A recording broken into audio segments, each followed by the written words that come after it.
선행사람 TV를 애청하고 계시는 국내에 계시는 성도 여러분 안녕하십니까? 삼복 더위가 주춤해지고 있는 것 같습니다.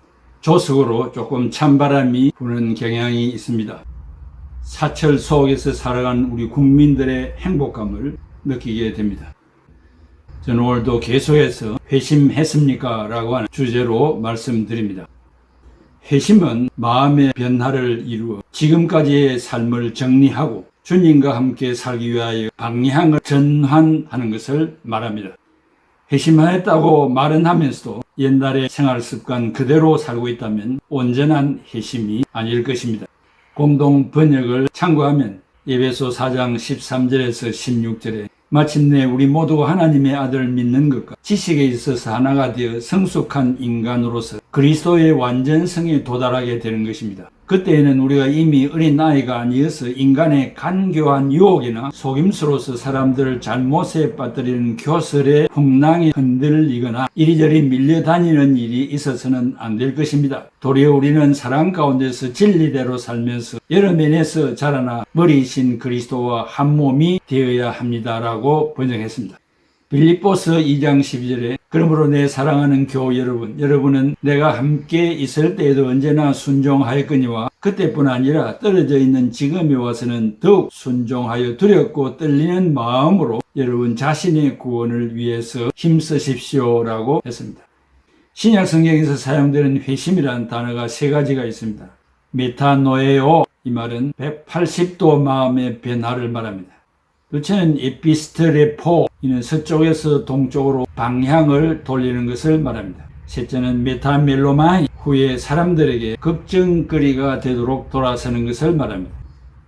켈빈의 회심 과정을 살펴보면 켈빈은 인문주의자입니다. 개혁자로 변신한 것은 그가 한때 갑작스런 회심, sudden conversion이라고 묘사하였는데, 그러나 켈빈이 정확히 어느 시점에서 회심했는지에 관해서는 켈빈 연구자들 간에도 전혀 의견의 일치가 되지 않습니다. 켈빈은 우리가 우리를 전파하는 것이 아니라 오직 그리스도 예수를 전파함이라 고린도후서 4장 5절의 말씀대로 인간 자신이 앞장서지 아니하려고 했던 것입니다. 이렇게 바울의 권면을 중요한 것으로 간주하였기 때문입니다. 더구나 회심은 갑작스러운 것이었을 수도 있지만 켈빈이 투쟁함을 불안해하고 그리고 내성적인 성격이어서 발표도 잘하지 않았지만 그런 상황에 준비되었을 것입니다. 켈빈은 루터와 주인글리에 못지않게 전통적인 가톨릭 교육을 받았고 중세 후기 문화를 특징지었던 불안감과 부담감이 있었지만 그 중에 회심은 싹 텄을 것입니다. 1555년에 켈빈은 그의 회심을 회상해 보면서 시편 주석 서문에 그것에 대하여 썼습니다. 이것은 이 중대한 사건에 대한 켈빈의 가장 분명한 언급이므로 좀 더 자세히 살펴보겠습니다. 첫째로 그는 그의 회심을 신성한 하나님의 주도권의 결과로 이루어진 것으로 알았고 하나님께서 나의 마음을 바꾸셨다고 고백했습니다. 그는 회심이 갑자기 아니 빛이 번쩍거리듯이 순식간에 일어난 사건이 아니라 물론 그렇게 일어날 수도 있긴 하겠지만 켈빈은 완전히 하나님의 은혜에 의해서 압도되었다고 믿었습니다. 켈빈은 먼저 하나님 편으로 전향, 회심하지 않고 하나님의 관계 속으로 들어갈 수 없다는 사실을 알고 있었습니다. 나는 그렇게도 완강하게 교황제도에 집착하는 상태로 남아 있었으므로 나를 깊은 구렁에서 건져낸다는 것은 참으로 어려웠을 것입니다. 라고 그는 회상했습니다. 나는 회심하는 일에 아무것도 하지 않았고 오히려 교황제도에 깊이 빠져 있었던 나를 하나님의 말씀이 건져냈다고 신앙을 고백했습니다. 둘째는 켈빈은 학자적인 은둔 생활을 유지하기를 원했고 그리하여 알려지지 않는 구석에서 평화롭게 살고자 하는 소망을 가지고 있었습니다. 우리가 켈빈의 이러한 과묵함과 개혁의 전투 대회에 참여하는 것을 상당히 싫어했다는 사실을 고려하지 않는다면 우리는 켈빈의 인격을 이해하지 못할 것입니다. 이러한 점에서 그는 다른 개혁자들과 차이가 있었습니다. 루터는 부분적으로 브름스 국회에서 나 여기 서 있습니다. 나를 도와주세요. Please help me. Here I stand라고 외치면서 역동적인 개혁의 주체자가 되었고 주인글리 역시 행동하는 사람이었습니다. 결국 그는 개혁을 진두지휘하다가 전쟁터에서 전사했습니다. 그러나 켈빈은 달랐습니다. 비사교적인 정도로까지 수줍어하면서 그는 현대적인 파티에서 사소한 대화를 나누는 것도 잘 견뎌내지 못했습니다. 그는 개혁자들의 대회에 스스로 참여하지 않았으며 말하자면 발로 걷어차이며 비명소리를 내면서 끌려 나와야만 했습니다. 하나님은 그의 마음을 굴복시키셔서 교황의 칙령에 얽매인 쇠사슬을 풀어주시고 개혁자들과 합류하는 데 흔들리지 않도록 회심을 하게 하셨습니다. 사람이 언제 마음의 변화가 나타나는가? 사람이 언제 되돌아가는가? 예수 그리스도를 만날 때 변화가 나타나고 가던 길을 돌이키게 됩니다. 그래서 회심을 예수 그리스도의 만남이라고 말하는 것입니다. 그런데 그 만남에는 반드시 변화가 따라옵니다. 왜냐하면 예수 그리스도는 육신을 입고 이 세상에 오신 하나님의 아들이시기 때문입니다. 예수님 당시에도 많은 사람들이 예수님을 만났습니다. 그러나 모든 사람에게서 변화가 다 나타난 것은 아닙니다. 가던 길을 돌이켜 예수께로 돌아온 자가 소수였습니다. 오늘날도 마찬가지입니다. 많은 사람들이 복음을 듣기 위하여 교회당을 출입합니다. 그렇지만 상상외로 자기를 버리지 못함으로 변화가 나타나지 않습니다. 심지어 믿고 세례를 받았어도 자기 본심으로 돌아가는 사람들이 많습니다. 그 이유는 지식으로 예수님을 만났거나 이적이나 신비한 것으로 잠시 변화된 것처럼 보인 결과이며 인격적으로 만나지 못했기 때문입니다. 인격적으로 예수님을 만나기만 하면 변화가 일어납니다. 그것은 세상을 행하던 길을 멈추고 예수 그리스도에게로 돌아오게 됩니다. 회심에 관한 교리를 잘 정리하고 이해할 수 있기를 바랍니다. 그리고 예수 그리스도를 다시 한번 인격적으로 만나는 기회가 되기를 바랍니다. 우리는 몇 차례에 걸쳐 회심에 대하여 살펴보았습니다. 삭개오의 회심, 켈빈의 회심, 그리고 베드로의 설교를 듣고 회심한 사람들, 그 외에도 신약 성경은 예수님을 만나거나 복음의 말씀을 듣고 변화된 사람들을 많이 소개하고 있습니다. 그러나 예수님을 만나 회심을 경험한 사람들에게서 똑같은 회심의 요소들이 나타나는 것은 아닙니다. 그 사람의 신분이나 성격, 환경에 따라 다양한 증거들이 나타나는 것을 보게 됩니다. 리전트 신학교의 고든 스미스 박사는 그에 대해서 온전한 회심이라는 책에서 신약 성경에 나타난 회심의 요소들을 종합해서 정리했습니다. 그는 온전히 회심한 사람, 즉 예수 그리스도를 인격적으로 만난 사람들에게서 7가지 요소들이 나타난다고 했습니다. 첫째, 회심의 요소 7가지. 그 첫째, 믿음입니다. 여기서 믿음이란 지적인 요소를 말하는데 이 말은 어떤 사람의 이해와 지적인 영역에서 특이한 일이 일어난다는 뜻입니다. 사고의 변화를 통해 지적인 영역이 형이상학적 세계를 믿게 되는 신비한 믿음입니다. 이 믿음은 예수 그리스도에 관한 구체적인 사실이나 진리를 신뢰하는 것입니다. 무조건 믿어지는 역사가 나타납니다. 로마서 10장 17절에 그러므로 믿음은 들음에서 나며 들음은 그리스도의 말씀으로 말미암았나니라고 했습니다. 지금 설교를 들으면서 이해가 되고 공감이 되고 믿어지고 은혜가 된다면 회심의 7가지 요소 중 믿음의 지적인 요소가 있다는 증거입니다. 듣는 귀가 열린 것입니다.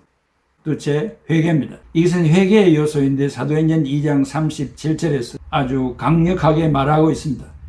베드로의 설교를 들은 참석자들은 가슴 깊이에서 터져나오는 무엇인가를 토해낼 수밖에 없었습니다.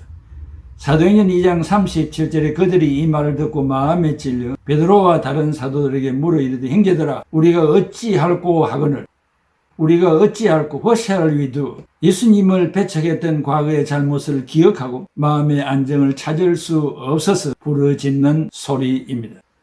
진정한 회개란 죄가 무엇인가를 알고 죄 앞에 서는 것입니다. 자신이 주님의 은혜가 필요한 죄인이라는 사실을 절감하고 죄가 유혹하는 것들을 철저하게 물리치는 것입니다. 셋째, 기쁨에 대한 확신입니다. 이것은 감정에 대한 요소인데 사람에 따라 다르게 표현됩니다. 회심자의 여러 가지 환경에 따라 다르게 나타납니다. 신약 성경에 나타난 것들을 요약하면 감정적인 요소가 3가지로 표현됩니다. 그 첫째는 용서하게 됩니다. 마음속 깊은 곳으로부터 용서받았다는 확신을 경험하게 되고 타인의 잘못을 용서하게 됩니다. 신뢰입니다. 진리에 대한 지적 동의를 뛰어넘는 의미입니다. 곧 예수 그리스도에게 내 인생의 운전대를 전적으로 맡기는 것입니다. 셋째, 기쁨입니다.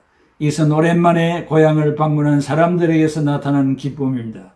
그리스도 안에서 새 생명을 발견하고 소망을 갖게 되어 온 감정이 기쁨으로 돌변하는 것입니다. 그래서 입이 귀에 걸리는 상태입니다. 그게 대체 새로운 충성의 대상입니다. 회심을 하게 되면 지금까지 충성했던 대상을 버리고 새로운 대상을 갖게 됩니다.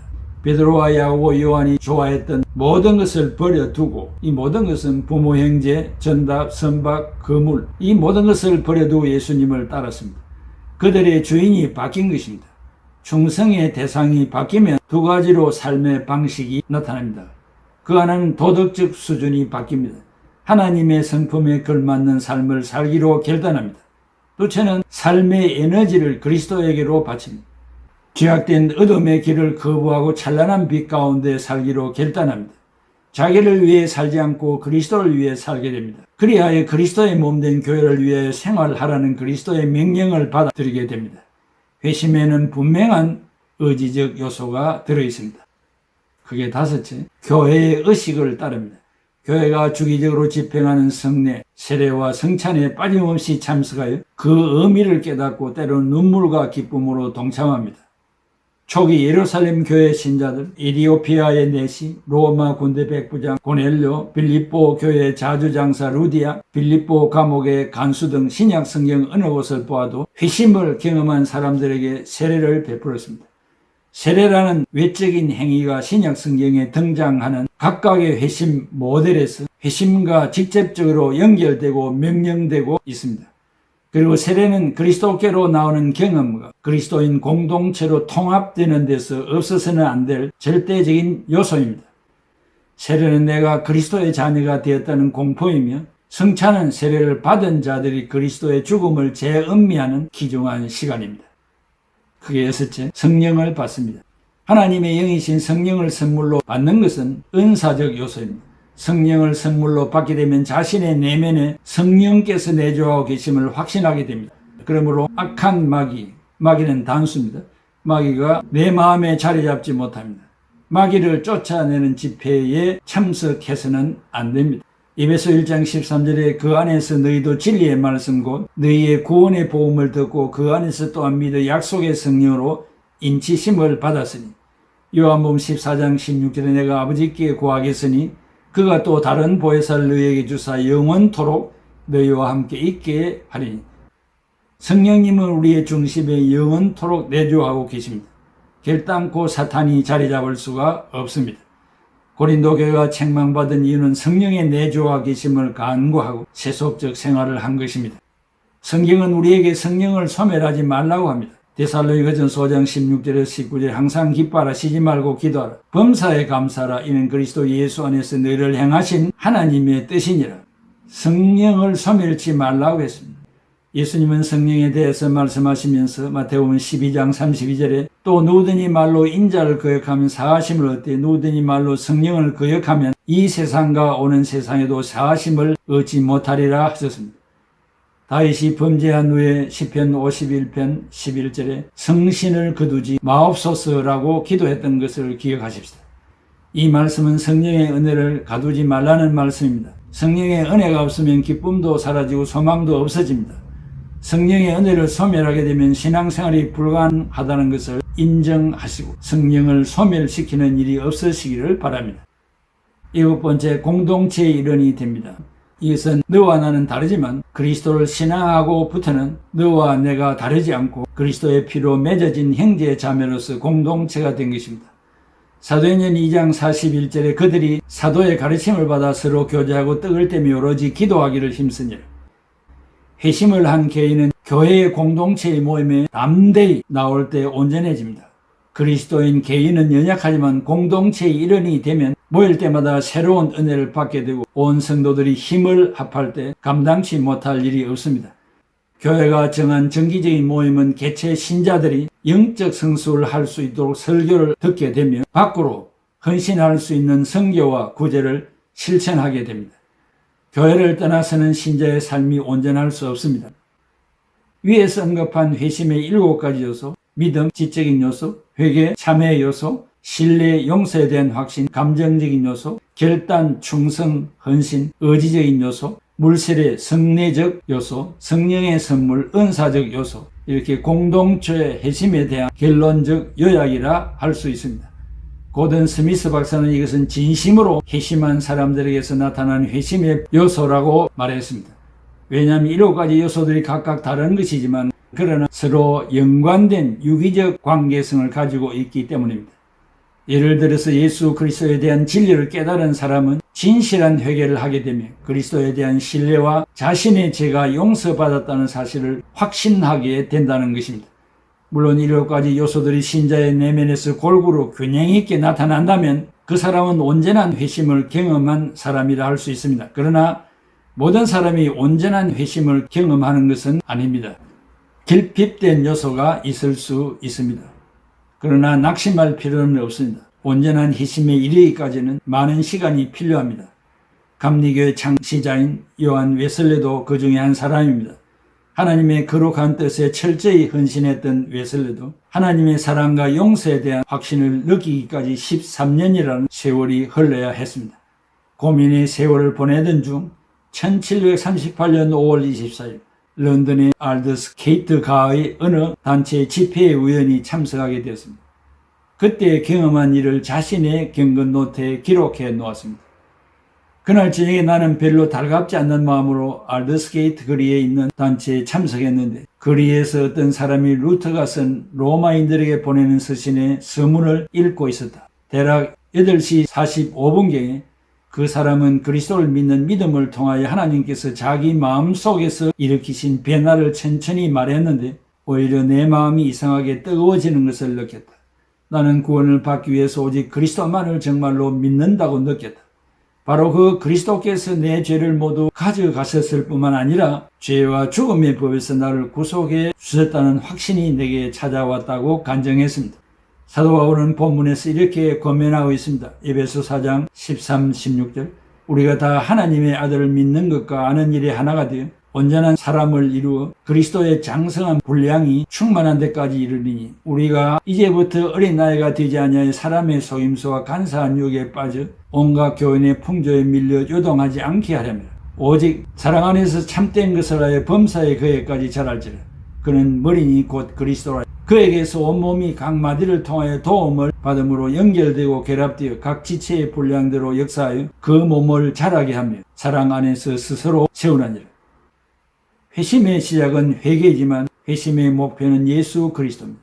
믿는 것과 아는 일에 하나가 되어 그리스도의 장성한 분량에 이르도록 노력하는 것입니다. 그러나 여기에는 많은 수고와 노력이 필요합니다. 자라나는 과정이 필요하다는 것입니다. 사랑하는 성도 여러분, 회심하지 않고서는 회개가 나올 수 없고 그 이상의 하나님의 신령한 은사를 받을 수가 없는 것입니다.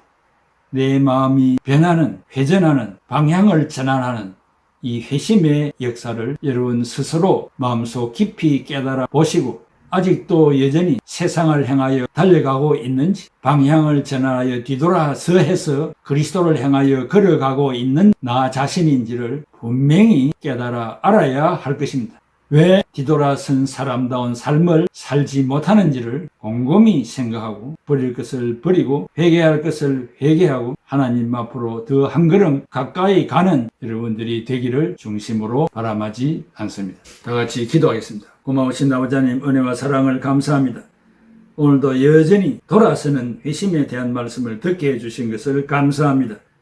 우리는 구체적으로 확실하게 생각하지 않고 확인하지 않고 맹목적으로 신앙생활을 하는 경향이 많았습니다. 용서해 주시고 이러한 기회를 통하여 방향을 턴한 사람다운 신앙인이 되어서 가정에서 직장에서 사회생활에서 그 어느 곳에서나 주님을 향하여 달려가는 사람다운 삶의 모습을 보여줄 수 있게 하시고 그리스도의 향기가 되게 하여 주시옵소서. 예수 그리스도의 이름으로 기도하옵나이다. 아멘. 마음에 가득한 의심을 깨치고 지극히 화평한 마음으로 찬송을 부르는 어린 양 예수의 그 피가 속죄함 얻었네. 속죄함 속죄함 주 예수 내 죄를 속했네. 할렐루야 소리를 합하여 함께 찬송하세.